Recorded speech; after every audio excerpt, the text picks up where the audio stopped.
Hello दोस्तों, कैसे आप सब लोग। मैं Abhishek from SIR education tutorial. So friends, आज अपन जावा का सेकंड लेक्चर डिस्कस करने वाले हैं और ये थ्योरी का लास्ट लेक्चर होगा। तो फिर देखिएगा। चलिए ठीक है। आज अपन सिंटेक्स ऑफ जावा की बात करेंगे। किसकी बात करेंगे? Syntax of Java. कि जावा का सिंटेक्स क्या होता है। तो जावा देखिए, Java as compare to C plus plus fully object oriented programming है। मैं बोलता हूँ तो sir C plus plus object oriented programming नहीं होती? जी बिल्कुल नहीं होती। C++ not a object oriented programming. This is a semi object oriented programming. Sir आप ये कैसे कह सकते हो? तो सुनिएगा।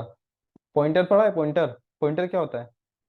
किसी के डेटा का मतलब किसी वेरिएबल के एड्रेस को पॉइंटर अपने अंदर क्या करता है? स्टोर कराता है। अरे भाई, ऑब्जेक्ट ओरिएंटेड प्रोग्रामिंग का फर्स्ट कॉन्सेप्ट ही क्या है? कि सिक्योरिटी प्रोवाइड करना। पॉइंटर कहाँ से सिक्योरिटी प्रोवाइड कर रहा है? आपने किसी के घर का एड्रेस ले लिया, यानी कि उसके अंदर की वैल्यू भी आपके पास आ गई ना। इसका मतलब क्या हुआ कि किसी दूसरे वेरिएबल के पास आपके घर का एड्रेस भी, आपकी वैल्यूज भी है। तो इसमें पॉइंटर हेल्प करता है और पॉइंटर सी प्लस प्लस में यूज होता है ना। जबकि जावा में पॉइंटर का कॉन्सेप्ट ही नहीं है।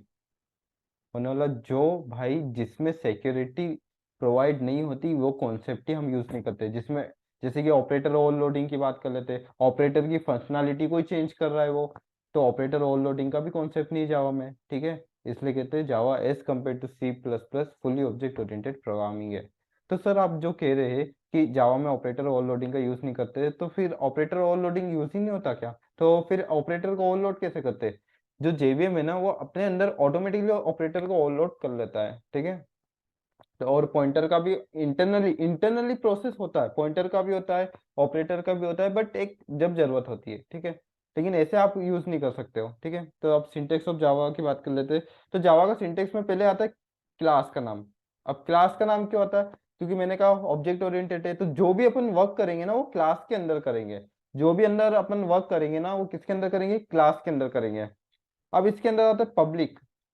ठीक है, इसके अंदर आपको एक सिर्फ दो लाइन लिखनी है, एक क्लास का नाम लिखना है। आप क्लास का नाम कुछ भी लिख सकते हो, मैंने हेलो वर्ल्ड लिखा है, ठीक है। उसके बाद आता है पब्लिक। पब्लिक का मतलब होता है ये अपना एक एक्सेस मॉडिफायर है। अब अपन ने इसको पब्लिक क्यों दिया है? मैंने कहा था कि अपन जब भी कंपाइल करेंगे, अपन ने क्या कहता है, एक सोर्स कोड आएगा। सोर्स कोड यानी कि यूजर जो भी इनपुट देगा उसको कंपाइल होगा, ठीक है। कंपाइल होने के बाद क्या जनरेट होगा? बाइट कोड जनरेट होगा। तो उस बाइट कोड को जेवीएम की रिस्पॉन्सिबिलिटी रहती है ना, कि अपन किसी भी ऑपरेटिंग सिस्टम पे उस बाइट कोड को रन करेंगे तो अपना डिजायरेबल आउटपुट आएगा। तो वो कौन करता है? जेवीएम करता है। तो इसलिए अपन ने पब्लिक रखा है कि ताकि जेवीएम इसको यूज कर सके, ठीक है। जेवीएम भी इसको यूज कर सके। पब्लिक एक्सेस मॉडिफायर कब यूज होता है? जब कोई भी क्लास उसको इंप्लीमेंट कर सकती है, मतलब यूज कर सकती है। इसलिए अपन ने इसको पब्लिक रखा है ताकि जेवीएम भी इसको यूज कर सके, ताकि अपने जो बाइट कोड है ना उसको ले जाके दूसरे ऑपरेटिंग सिस्टम पे वर्क करा सके, ठीक है। अब स्टैटिक कीवर्ड है एक। स्टैटिक का मतलब क्या होता है कि स्टैटिक यानी कि विदाउट ऑब्जेक्ट अपन कॉल कर सके। अपन मतलब इसके अंदर कुछ भी लिख रहे हैं ना। अब क्लास का ऑब्जेक्ट बनता है, आपको पता ही है। लेकिन मुझे क्या करना है? विदाउट ऑब्जेक्ट कॉल करना है। क्या करना है? विदाउट ऑब्जेक्ट कॉल करना है। इसलिए मैंने स्टैटिक कीवर्ड का यूज किया है, ठीक है। वॉइड एक रिटर्न टाइप होता है, इसका मतलब अपन कोई भी रिटर्न नहीं कर रहे। और मेन अपनी एक मेथड होती है, मेन मेथड। जैसे अपन सी में मेन मेथड होती है, सभी में मेन मेथड होती है, उसी के अंदर अपन सारा प्रोग्राम लिखते हैं। स्ट्रिंग का एक अरे बना के रखा है। देखिए इसके अंदर मैंने क्या बनाया, एक स्ट्रिंग का अरे बनाया, और ये स्ट्रिंग का नाम है ARGS, एक नाम है अरे का। आप कुछ भी नाम रख सकते हैं, आपके ऊपर रहता है। स्ट्रिंग अरे बनाया। अब स्ट्रिंग टाइप अरे क्यों बनाया है? क्योंकि हो सकता है मुझे मैक्सिमम डेटा लेना है इसके अंदर, ठीक है। और मैक्सिमम डेटा अपन स्ट्रिंग में ही ले सकते हैं, ये याद रखिएगा। इसलिए अपन ने स्ट्रिंग टाइप का अरे बनाया है, ठीक है। और ये इसकी ओपन बॉडी और क्लोज बॉडी। तो ये था सिंटेक्स ऑफ अरे, syntax of Java. I hope आपको समझ में आया होगा। बात करते हैं जावा में डेटा टाइप्स क्या होते हैं। डेटा टाइप्स यानी कि डेटा का टाइप्स, नाम से बता रहा है क्या होता है डेटा का टाइप्स। यानी कि डेटा का टाइप्स क्या होता है कि डेटा किस टाइप का है, ये बताता है पर को।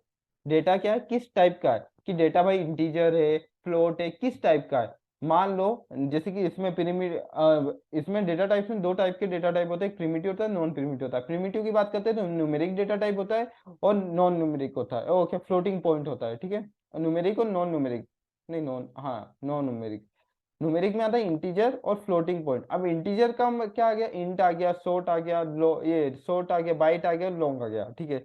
इंटीजर का मतलब क्या होता है? जैसे कि 2 4 6, मतलब 2 1 2 3 4, ऐसे इंटीजर टाइप की वैल्यू को कभी मुझे स्टोर कराना है तो मैं इंटीजर डेटा टाइप का यूज करूंगा। मुझे कभी इंटीजर टाइप की वैल्यू को स्टोर कराना है ना, तो मैं इंटीजर डेटा टाइप का यूज करूंगा। वही पे मैं बात कर लूं कि इंटीजर में ही मुझे बहुत सारी वैल्यूज को स्टोर कराना है, तो मैं लॉन्ग कीवर्ड का यूज करूंगा, लॉन्ग डेटा टाइप का यूज करूंगा, कीवर्ड और डेटा टाइप, ठीक है। बाइट, बाइट यानी कि मुझे एक सिंगल वैल्यू को स्टोर कराना है इंटीजर टाइप की, तो मैं बाइट का यूज करूंगा। शॉर्ट में भी यही है, ठीक है। फ्लोटिंग की बात करते हैं कि भाई सर आपने इंटीजर टाइप की वैल्यू का तो बता दिया, क्या कभी कोई वैल्यू डेसिमल हुई तो आप उसको स्टोर नहीं करा पाएंगे क्या? नहीं, बिल्कुल करा पाएंगे। उसके लिए अपना डेटा टाइप है फ्लोट एंड डबल।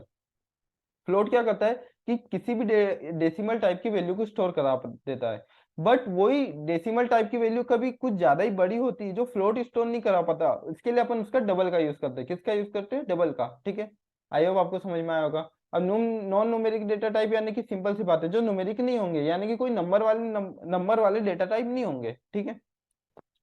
जैसे कि मैंने फ्लोट मतलब डेसिमल वैल्यूज की बात कर ली, इंटीजर टाइप की बात कर ली, तो सर कैरेक्टर्स का क्या होगा? तो कैरेक्टर्स के लिए अपना कैरेक्टर डेटा टाइप है ना। और ट्रू फॉल्स की बात करते हैं उसके लिए बुलियन डेटा टाइप है, ठीक है। अपन जब प्रैक्टिकल इंप्लीमेंटेशन करेंगे ना, तब आपको बहुत अच्छे से समझ में आएगा। नॉन प्रिमिटिव यानी कि स्ट्रिंग, अरे, ये सब, ठीक है। जैसे इनका प्रैक्टिकल इंप्लीमेंटेशन करेंगे आपको अच्छे से समझ में आ जाएगा, ठीक है। वेरिएबल्स की बात कर लेते हैं। Variables value refers to the value to be stored in the memory area. अब देखिए, आप अपने रैम की बात कर ले। देखिए, आपका जो भी डेटा स्टोर होता है, आप जो भी प्रोग्राम करते हैं ना, उसका डेटा रैम की किसी मेमोरी में स्टोर होता है। रैम में आप बहुत सारी छोटी छोटी सी मेमोरीज होती है। जो रैम की बात करते हैं ना, उसमें बहुत सारी छोटी छोटी सी मेमोरीज होती है, और उन हर एक मेमोरी का अपना एक एड्रेस रहता है। ये डायग्राम सबको समझ में आ रहा होगा। उस हर एक मेमोरी का अपना क्या रहता है? एक एड्रेस रहता है, ठीक है। अब मुझे उस एड्रेस का नहीं पता है रैम के अंदर मेरा जो डेटा है। जैसे कि मैंने 20 लिया है, एक इंटीजर टाइप का डेटा टाइप लिया है, और एज इक्वल टू 20 लिया है, तो ये एज क्या है? मेरा वेरिएबल है। और 20 क्या है? उसके अंदर स्टोर हुई वैल्यू है, ठीक है। अपन जब प्रैक्टिकल इम्प्लीमेंटेशन करेंगे तभी मैं बताऊंगा। लेकिन देखिए, ये 20 जो है ना, ये 20 इस एज नाम के वेरिएबल के अंदर स्टोर हुई है।